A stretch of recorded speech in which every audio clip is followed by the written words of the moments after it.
Здравствуйте! В эфире информационная программа «Настоящее время Азия» с главными событиями дня. В пражской студии я, Джубек Бегалиева. Сегодня в программе.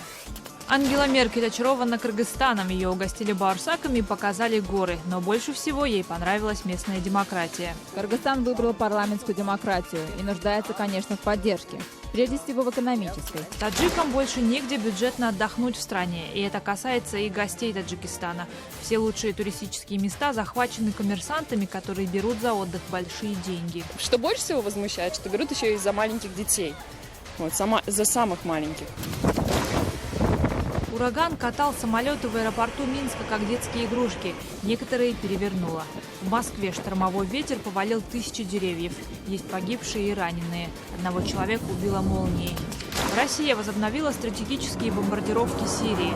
Первый удар пришелся по окрестностям Пальмиры, где 3 дня назад был сбит российский вертолет. Франция возвращает в регион свой ударный авианосец. Потому что мы должны нанести ответный удар по ИГИЛ и уничтожить тех, кто напал на нас здесь, в январе и ноябре 2015 года. Скандал в день взятия Бастилии. Парижане возмущены зарплатой личного парикмахера французского президента. 10 тысяч евро в месяц. Это полное безумие. 9800 за стрижку. Это ужасно, просто позор. Тем более за такую стрижку, как у него. Ангела Меркель попробовала баурсаки и прогулялась в Кыргызских горах. Германский канцлер впервые посетила Кыргызстан.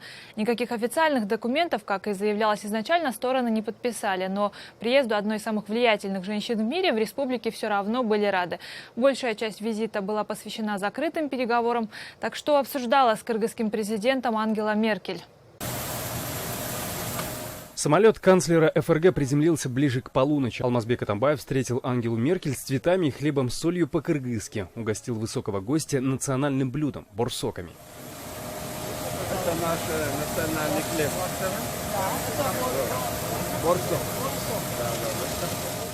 Визит в Кыргызстан немецкого лидера заранее назвали историческим. Никогда прежде страну политики такого ранга не посещали. Городские власти столицу к приезду канцлера подготовили основательно. На центральных улицах даже развесили билборды с надписями «Добро пожаловать, госпожа Ангела Меркель».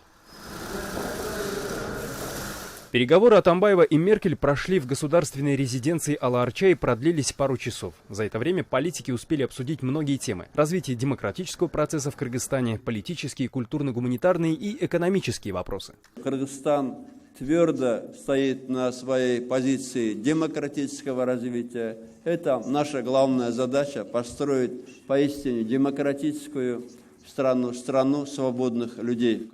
Мы уважаем путь, выбранный Кыргызстаном в 2010 году. Кыргызстан выбрал парламентскую демократию и нуждается, конечно, в поддержке. Прежде всего в экономической. Доход на душу населения здесь очень низкий. В Германии учатся 600 студентов. Можно увеличить это число. Кыргызстану нужно развивать туризм. Природа у вас прекрасная. Еще одна тема, которую затронули политики – терроризм и исламизация общества. Журналисты спросили у Атамбаева о баннерах, которые появились в Бишкеке и на которых изображены женщины в кыргызской национальной одежде и женщины, одетые в паранджу. 2 дня назад на центральных улицах Бишкека появились баннеры, смысл которых заключается в предотвращении исламизации нашего общества. Хотелось бы услышать ваши комментарии. Не означает ли, что государство взяло курс, то есть поставила в повестку дня вопрос о борьбе с исламизацией нашего общества? Президент недвусмысленно дал понять, он против исламизации. Более того, отвечая на вопрос, признался, что приложил руку к появлению этих баннеров и дал указания, чтобы они появились и по всей республике. Под видом религии не надо нам навязывать чужую культуру. Такие баннеры нам нужны.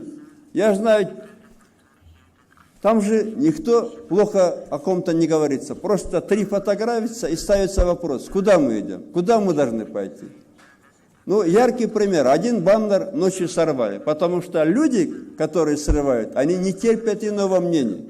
Немецкие СМИ задали главе Кыргызстана щекотливый вопрос о судьбе правозащитника Азимджана Аскарова, осужденного на пожизненный срок. Атамбаев пообещал, что дело правозащитника будет пересмотрено детально. Я послал лично письмо и генеральному секретарю ООН Пан Ги Муну, что мы готовы принять всех этих экспертов, 12 человек. Пусть тоже сидят в зале и каждый вопрос смотрят и вопрос, и ответы, чтобы сами приехали, пожалуйста. Мы готовы всех принять, мы готовы всех даже оплатить им проживание, чтобы сидели, присутствовали на этом процессе. Свой комментарий в этом вопросе оставила и Ангела Меркель.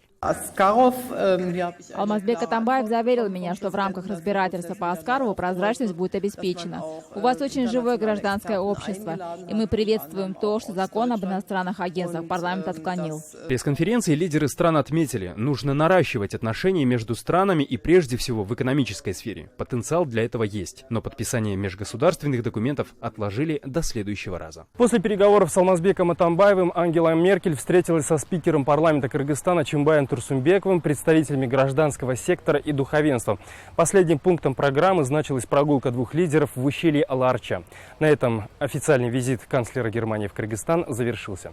Шавкат Тургаев, Азат Нтымаков. В настоящее время Бишкек, Кыргызстан. Сразу же после прогулки пресс-служба кыргызского президента выложила кадры в свободный доступ. На экскурсию германского канцлера привезли в одно из самых живописных ущелий на территорию национального парка Ала-Арча. Вместе с Атамбаевым Ангелу Меркель, как вы видите, сопровождает и первая леди Кыргызстана Раиса Атамбаева. Канцлер и президентская семья прогулялись вдоль речки Ала-Арча. Сюда по традиции Алмазбек Атамбаев привозит самых почетных своих гостей.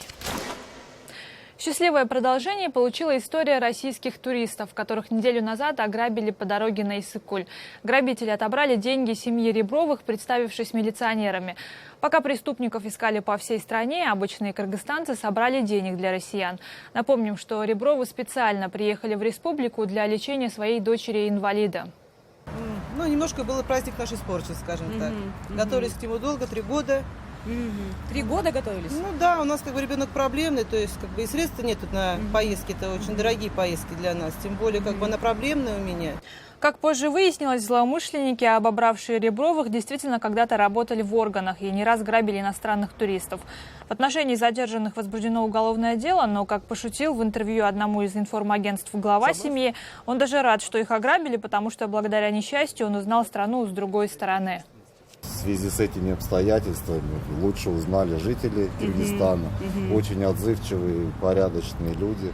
Всем огромное спасибо за тот, кто принимал в этом участие, кто просто отозвался, кто просто хотя бы просто читал эти все репосты в интернете. У жителей Таджикистана почти не осталось возможностей для недорогого отдыха в своей стране. Все традиционные туристические места в окрестностях Душанбе, да и по всей республике оказались либо застроены частными дачами, либо находятся под контролем коммерческих структур. Бизнесмены требуют немалых денег даже за право отдохнуть в палатке дикарем. Цены зачастую не уступают европейским, а сервис оставляет желать лучшего. Анушерван Арипов о проблемах летнего отдыха в Таджикистане. Что больше всего возмущает, что берут еще из-за маленьких детей. Вот, за самых маленьких. Галина приехала в Таджикистан на летние каникулы после 5 лет проживания в Москве и неприятно удивилась ценам в пригородных зонах отдыха. По ее подсчетам, для того, чтобы ей с 2 маленькими детьми позагорать, поплавать и поесть на природе в течение 1 дня, нужно было бы выложить до $50. Платить такие деньги за короткий отдых Галина не захотела и поехала на озеро. Но и здесь потратиться тоже пришлось. Ну вот мы приехали на машине, с нас за въезд взяли 5 самон. Ну плюс туалет тоже платный по самону. Вот, и все переодеться вот. Это как бы негде, в раздевалок приходится идти туда. Если хорошо отдыхать, то 1 раз в месяц. А так, только на озеро. Летом, в основном по субботам и воскресеньям, выезжаем за город, но только на озеро. Это лучший вариант, если у вас много детей. Только хотелось бы, чтобы здесь условия создали какие-то, хотя бы для детей. Ну, цены космические, да. Не каждый по карману. Не каждый себе позволит такое. Большинство жителей столицы позволить себе зоны отдыха не могут. Средняя зарплата по Душанбе составляет около $200. Эту сумму можно потратить и за 1 день, ведь у таджикистанцев традиционно большие семьи. На озерах не протолкнуться, особенно в выходные. В загородных зонах нужно платить отдельно за вход, за топчан, за бассейн, за комнату и, конечно же, за еду. В некоторых летом проводят различные акции. Например, здесь в новом сезоне бесплатный вход. Сейчас мы находимся в небольшой зоне отдыха. Это скорее похоже на придорожное кафе, хотя здесь довольно-таки уютный топчан, который нависает над рекой. Но других развлечений нет, ни бассейна, ничего. Здесь можно разве что только поесть. Меню не самая дешевая. На 4-3 человек такой средний обед обойдется от 15 до 25 долларов. Дикарями отдохнуть и поплавать в реке тоже особо не получится, говорят душанбинцы. У каждого клочка земли по обеим сторонам Варзобской реки есть свои хозяева. Дачи и зоны отдыха растут, как грибы после дождя. Владельцы говорят, что несмотря на такие условия, доходы у них есть. А цены они имеют право устанавливать такие, какие захотят. Так что для жителей столицы, скорее всего, ничего не изменится. Анушервон Арипов, Насим Исамов. Настоящее время. Таджикистан. Россия приступила к реализации своих угроз о запрете транзита из Украины в республики Центральной Азии. Задержаны первые 72 вагона, следовавших в Кыргызстан и Казахстан. Об этом сообщило Министерство экономики Украины. Как сообщается, 13 вагонов все-таки пропустили по измененному маршруту. Остальные 59 остаются на российско-белорусской границе, куда они прибыли из Украины. Напомним, что недавнее решение о запрете транзита украинских грузов грозит странам Центральной Азии и Украине миллиардными потерями. В результате прошлого подобного запрета только экономика Казахстана не досчитала 600 миллионов долларов. Муж с женой, оба без ног, живут во времянке в пригороде казахской Кызылорды. Несмотря на инвалидность, супруги никому не жалуются, работают и живут практически полноценной жизнью. Единственное, о чем они мечтают, о благоустроенной квартире с удобствами, не во дворе. А пока им приходится добираться до бани и туалета почти ползком. Репортаж Айнур Алимовой.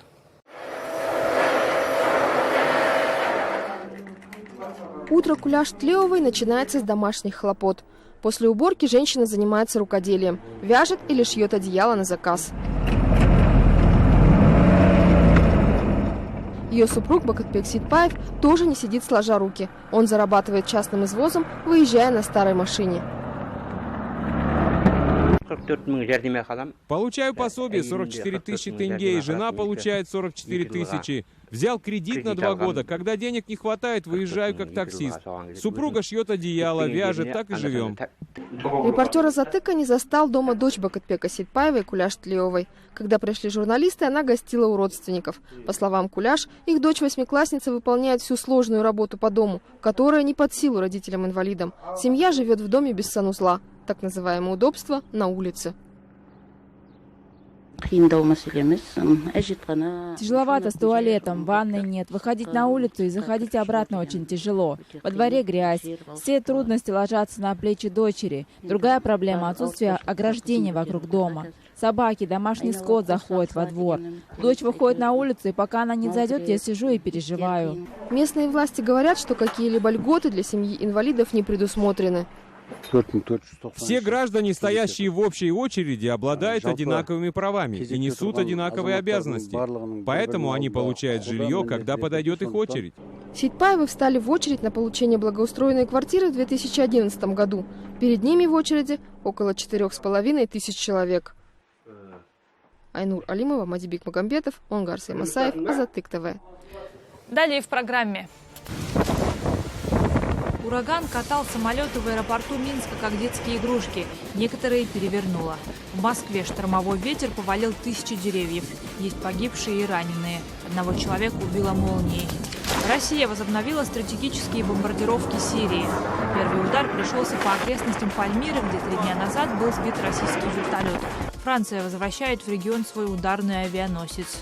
Потому что мы должны нанести ответный удар по ИГИЛ и уничтожить тех, кто напал на нас здесь, в январе и ноябре 2015 года. Скандал в день взятия Бастилии. Парижане возмущены зарплатой личного парикмахера французского президента. 10 тысяч евро в месяц. Это полное безумие. 9800 за стрижку. Это ужасно, просто позор. Тем более за такую стрижку, как у него. В Беларуси ликвидируют последствия вчерашнего урагана. Его уже назвали штормом века. По оперативным данным МЧС, во время урагана пострадало 510 населенных пунктов страны, но сильнее всего стихия бушевала в Минске. Сила урагана была такова, что в столичном аэропорту ветер катал огромные самолеты, как детские игрушки. На стоянке аэродрома столкнулись пассажирский Боинг 737 и огромное транспортное судно Ан-12. Легкие самолеты штурм просто переворачивал. В здании аэровокзала под напором стихии лопнули стекла. В больнице Минска поступило несколько десятков раненых. Сообщается о 3 в очень тяжелом состоянии. Из-за отключения электроснабжения остановились 26 поездов. Вслед за Минском ураган пронесся и по Москве. В городе с корнем вырвало более 1000 деревьев, десятки человек серьезно пострадали, 1 человек погиб в результате удара молнией. Вы видите кадры того, что происходило в Москве. Можно подумать, что это ночь, на самом деле это снято днем. В Подмосковье ветер разрушил десятки домов. На многих строениях сорваны крыши, выбиты стекла. Практически весь московский регион из-за обрывов линий электропередач на сутки остался без электричества.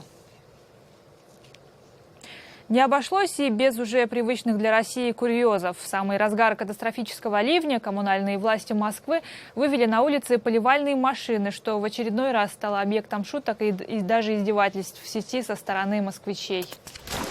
Российская авиация возобновила стратегические бомбардировки Сирии. Как сообщает Министерство обороны, удары 6 бомбардировщиков Ту-22 были нанесены по боевикам ИГИЛ в окрестностях города Пальмира, недавно отбитого у террористов войсками Башара Асада.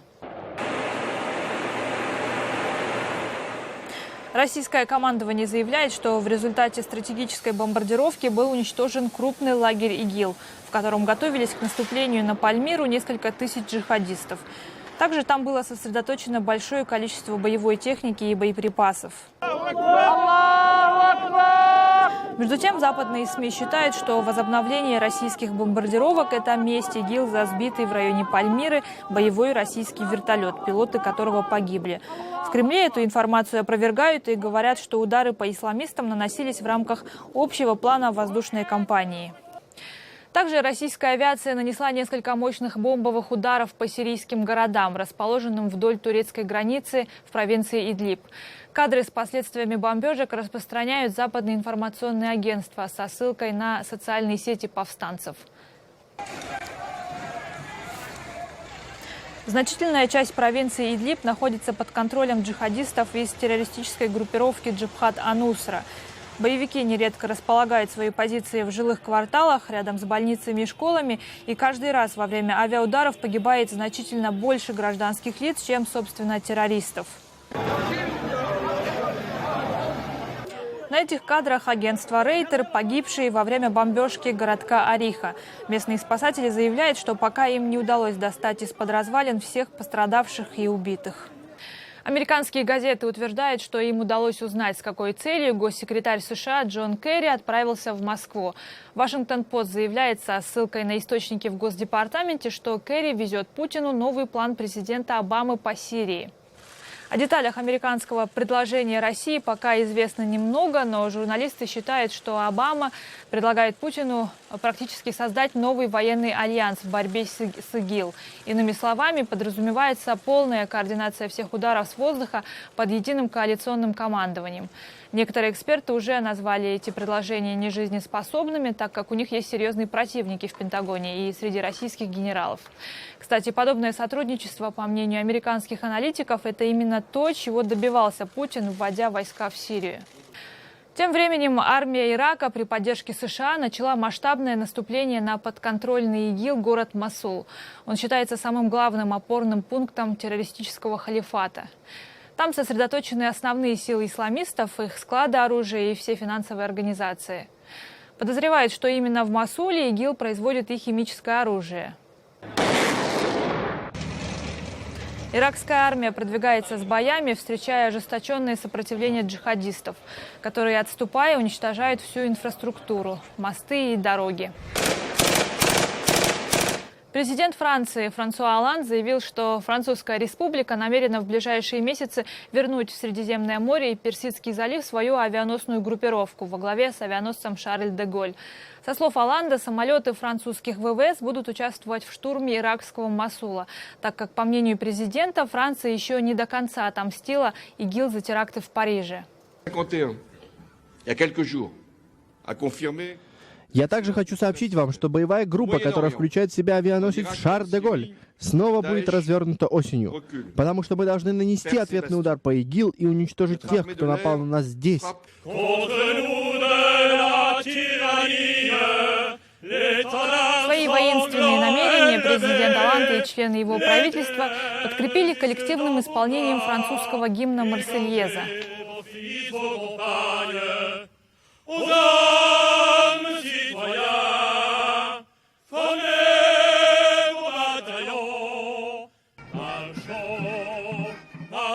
В Париже начались праздничные мероприятия в честь главного национального праздника Франции – Дня взятия Бастилии. Франсуа Оланд лично проинспектировал войска, проехав на автомобиле от Триумфальной арки до Елисейских полей. Между тем, именно в день национального праздника во Франции разгорелся новый политический скандал, связанный с Франсуа Оландом. Французы узнали, что личный парикмахер президента получает 10 тысяч евро зарплаты в месяц. Причем стрижется Оланд не чаще одного раза в 2 недели. Подробнее в репортаже наших коллег. Пользователи соцсетей во Франции забавляются новой игрой «Создай прическу для президента Оланда». На главу государства примеряют самые разные образы, от Маргарет Тэтчер до его же собственной бывшей жены. Ажиотаж вызвала публикация французской сатирической газеты. Журналисты сообщили, что парикмахер главы республики зарабатывает 10 тысяч евро в месяц. Это около 700 тысяч рублей. Представитель правительства Стефан Ле Фоль подтвердил, личный стилист президента действительно получает оклад размером 9985 евро. По его словам, мастеру пришлось уволиться из салона, где он работал. А кроме того, он находится на дежурстве 24 часа в сутки. Чиновник при этом отметил, после того, как Франсуа Оланд сменил Николя Саркози в 2012 году, расходы Елисейского дворца сократились на 15-20%. Французы известны вниманием к стилю и внешнему лоску, но такая сумма вызвала возмущение граждан. Люди на улицах Парижа говорят, что это безобразная трата народных денег. Это полное безумие. 9800 за стрижку. Это ужасно, просто позор. Тем более за такую стрижку, как у него. Некоторые не отказывают себе в удовольствии и подтрунивают над лысоватым президентом. Честно говоря, там и работать-то особо не над чем. Ну, покрасить разве что. По-моему, он немного переплачивает. 10 тысяч евро? Ну уж нет. Вообще-то и за меньшие деньги можно получше постричься. Хозяйка этого парижского салона говорит, что завидует своему удачливому коллеге. По словам Элен, она была бы счастлива, если бы такую сумму ей удалось заработать даже не за месяц, а за год. Знаменитый сверхмарафонец Дин Карнасис принял участие в забеге с 12-летним школьником из Кыргызстана. Мальчик стал знаменитым после того, как случайно пробежал марафон Run the Silk Road, один из самых масштабных забегов в Кыргызстане протяженностью 21 километр. Маленький Бекджан вышел из школы и, увидев бегунов, прямо с ранцем присоединился к спортсменам. Его заметили только на финише марафона. Школьник, как оказалось, еще и успевал подбадривать участников забега и угощать их конфетами. После этой истории Дин Карнасис пригласил Бекджана поучаствовать в забеге вместе со взрослыми марафонцами. Это были все новости, о которых мы хотели вам рассказать. Читайте нас в социальных сетях и на сайте karenTime.tv. Мы встретимся с вами завтра в это же время. Всего доброго!